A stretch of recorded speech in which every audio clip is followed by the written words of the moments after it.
Let's suppose that you were able every night to dream any dream you wanted to dream. And that you could, for example, have the power within one night to dream 75 years of time, or any length of time you wanted to have. And you would naturally, as you began on this adventure of dreams, you would fulfill all your wishes. You would have every kind of pleasure, see. And after several nights of 75 years of total pleasure each, you would say, well, that was pretty great. But now let's have a surprise. Let's have a dream which isn't under control. Well, something is going to happen to me that I don't know what it's going to be. And you would dig that and come out of that and say, wow, that was a close shave, wasn't it?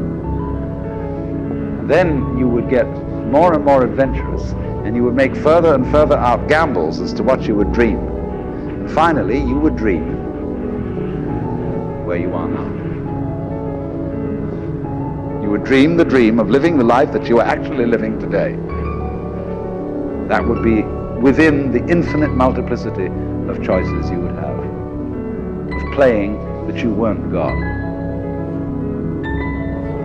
Because the whole nature of the Godhead, according to this idea, is to play that he's not. The first thing he says to himself is, man, get lost. Because he gives himself away. So in this idea then, everybody is fundamentally the ultimate reality.